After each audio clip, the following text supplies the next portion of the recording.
हमले की इजाजत देता है? बिल्कुल नहीं देता संदीप। ये सिर्फ पीस में नहीं, ये लड़ाई में भी नहीं देता। आप यूएन चार्टर को वायलेट कर रहे हैं। मतलब ये एक एक्ट ऑफ टेररिज्म है। इस पर यूएन चार्टर एक एक्ट ऑफ टेररिज्म है, एक एक्ट ऑफ मतलब वॉर है। ये आप क्राइम है। ये यूएन चार्टर के तहत ये वॉर क्राइम है। जिस भी अमेरिकन शिप ने इस पे फायर किया है उसके कैप्टन के अगेंस्ट मैं बार बार कह रहा हूं हिंदुस्तान को एक्शन लेना और चाहिए। इन मालवाहक जहाजों पर ना तो युद्ध ये बंदूकें लेकर या मिसाइल लेकर ये हथियारों से लैस थोड़ा होते हैं। चंद बख्शी ने बिल्कुल ठीक कहा। देखिए ये हम लोग बिल्कुल चुप हैं। क्यों? क्योंकि आपने पिक्चर देखी है ना कि वो एक दादा होता है ना जो वो गरीबों को कूटता रहता है, लोग डरते रहते हैं। अब आप चाइना का कुछ नहीं कर सकते, आप रशिया का कुछ नहीं कर सकते, भारतीय का बंदर बना दो और आप एग्जांपल सेट कर दो या दहशत फैला दो। ये American new colonialism, new terrorism, ये दहशत है। दुनिया में दहशत फैलाने का तरीका है। और ये बताइए, इलीगल है, क्राइम है, वॉर क्राइम है। This is a crime.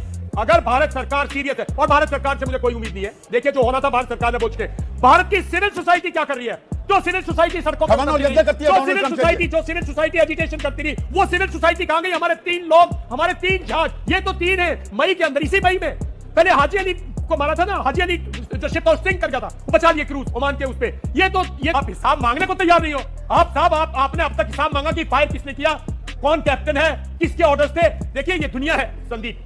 आज चंद बख्शी सर सुन रहे और हम सब जानते हैं आज की लड़ाई के दौरान जब शिप्स डिप्लॉयड है, ट्रांसपेरेंट है, पूरा एरिया ट्रांसपेरेंट। ये पता है किसकी शिप है, कितने आदमी हैं, किस मूल हर चीज पता होती है। तो मुझे एक चीज बताइए, 1 मिनट जनरल साहब। F-18 super hornet fighter jet से हमला हुआ 8 जून को मैरीबैक्स पर। 24 लोग थे, वो बच गए। चलो सुनिए ना।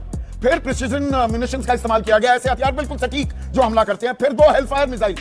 इसमें जो बाकी 65 लोग बच गए उनकी भी मौत हो सकती थी। इसमें सब मर सकते थे, पूरा शिप उड़ सकता था। एक हेलफायर मिसाइल से पूरा शिप उड़ सकता था। शिप पे फायर का मतलब क्या है? शिप इज डेलिकेट, वाटर के अंदर कुछ डूब के मर जाएंगे, कुछ फायर में मर जाएंगे।